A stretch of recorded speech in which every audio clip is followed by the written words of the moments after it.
Lately, I've been maxing.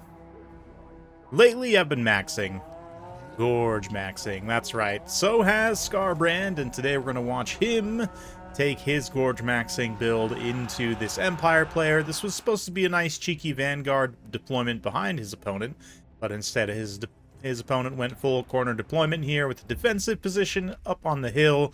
Empire Rock and Boris. Got some Empire Knights here, a Grand Cannon, and it looks like some regular archers, Deathjack's archers actually, and some huntsmen. Regular archers as well, spearmen, halberdiers, and yeah, just a mix of spearmen and halberdiers all for infantry. So relatively simple Empire build, going to be quite defensive. How will it do against the Ogres? Quite a bit of anti-large, obviously, but up against them we've got bulls galore, Sky Striders, along with Noblars as a vanguard, some tasteful flingers as well for a little bit of missile DPS, and then the Wad Gorgers. Scrag, of course. If you're Gorgemaxxing, there is no one but Scrag. But yeah, you know, I've been hitting the all-you-can-eat buffets, been hitting the fondue restaurants, hitting the Brazilian steakhouses. Absolutely Gorgemaxxing, and yeah, I've developed quite a girth, so I am doing my best ogre impression currently. But the ogres doing their best impression of a rush here. Some of them going to get pounded by cannons and archers as they approach, but Scarbrand very patiently getting his forces together here. What's not patient is the Empire as they rush out with some of these Empire Knights, and Boris going to get absolutely gorged. The Empire Knights won't be able to stand up too well against the Gorgers. They'll do a little bit of damage initially, but more Halberdiers and Knights kind of pile in here. But here come the Sky Striders as well. Going to be quite dangerous for Boris as the Bulls, and it looks like Iron Guts as well mixed in. Going to move into the front line there. Try and take out, yeah, the Archers in a little bit of an exposed position. Not too much damage so far for the Sky Striders, but Gorgers getting a little bit here. A tiny bit of base healing and extra weapon strength. But as Scrag casts spells, he will continue to give them, where is it? This Cauldron of the Great Maw, yeah. Let's see, or as he gets kills, actually. Okay, so hence why he took the Maw spell to be able to try and detonate some AoEs here. So let's take a nice wide view as the Flingers are firing in. The Bulls have made their rush, taken some damage, done some damage. Been a nice trade in the front line. Out in the far flanks, the armor-piercing troops continue to clean up the cavalry and cause Boris pretty major problems here. But Scrag really unopposed in the front line. It's Boris and a lot of high-value units focused over there. The cannons also not focusing Scrag right now. He's taking some damage from the Huntsmen and the Spearmen and Halberdiers and whatnot, but nonetheless gorging up. You have Curse of the Midnight Wind here from the caster for the Empire. Boris also going to charge in. There's a little bit of trouble landing there, but eventually does get down. Going to start to take down some Gorgers. Unfortunately for Boris, they will not be subjected to his leadership-dependent, the one that he didn't take, actually, Crush the Weak. Okay, so just Midland Runefang didn't take either of his debuffs, actually. That is going to come into play here as the Ogres are fighting at full strength. Gorgers charging into the back line here, getting after those great cannons.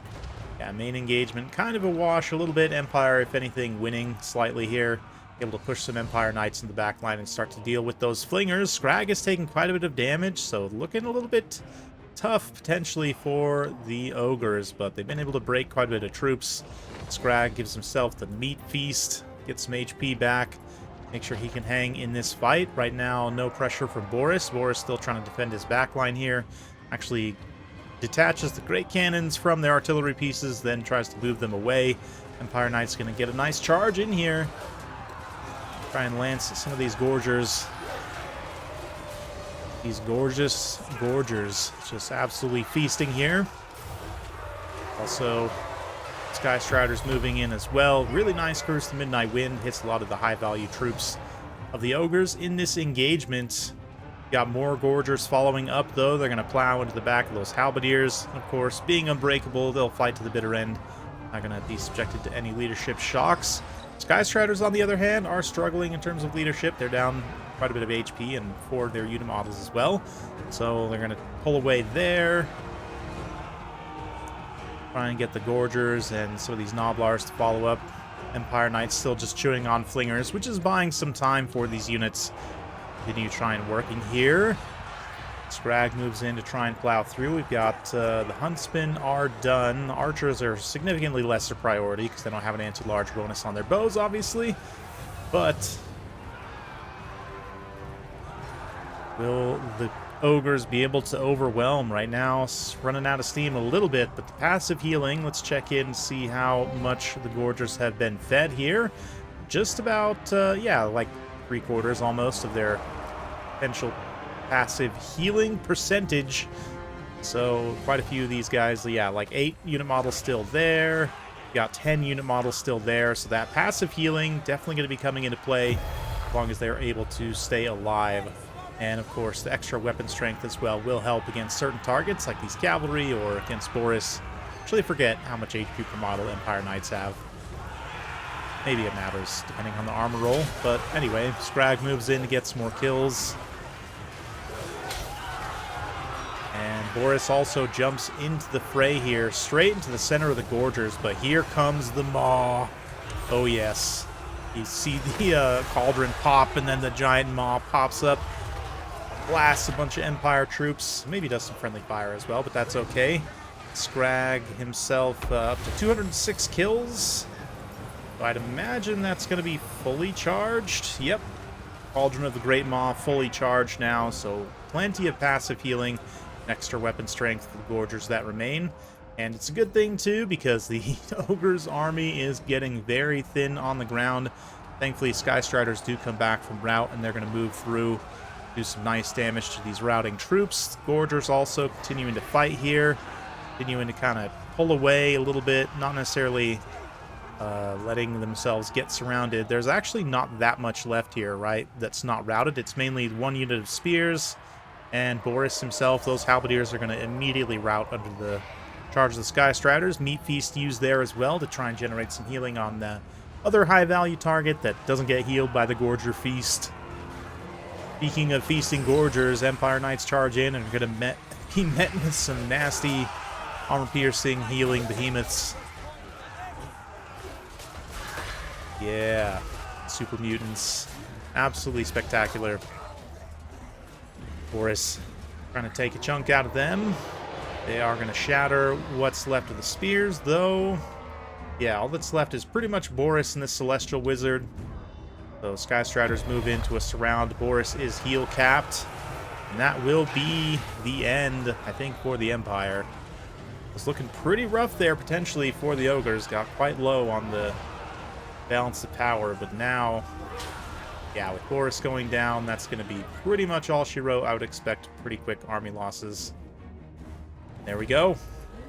I like that Sharktooth banner as well. Quite a bit of fun. And a big thanks to Scarbrand for sending that one in. Yeah, Gorgemaxxing indeed. Absolutely great performance from the Gorgers in general. Of course, Scrag himself as well. A lot of kills. Surprisingly low amount of value. I mean, granted, this was a very infantry-heavy composition from the Empire here with 10 anti-large infantry units, so he had quite a bit to get through. Tactically, it's nice to have to be able to blow up those big blobs. And, of course, blowing up those big blobs then benefits these Gorgers, which were able to carry through that late game, hold leadership together. Sky Striders come back. They get a ton of value as well on Boris and other high-value targets. The rest of the army is going to do okay. Flingers aren't too expensive, so they're pretty cost-effective, honestly. Here, Iron Guts pay for themselves as well. Bulls have a little bit of a tough time against all this anti-large, but kind of to be expected, to be honest. The Empire player here kind of playing castle in the corner. Does okay on a few units. Some of the halberdiers trading pretty efficiently. Cheap archers also can be quite nice in this matchup if you don't have the funds for huntsmen, although huntsmen are just better. Yeah, Empire Knights doing okay. Cannon also gets some pretty good value, so fairly good value across the board for the Empire. Ended up being a pretty close game at the end of the day, but just Gorger power was too much for the Empire. So hopefully you guys enjoyed that. If you like this sort of content, be sure to like, subscribe, hit that bell notification. Every time I upload a new video, you'll be notified. Thanks again. We'll see you next time.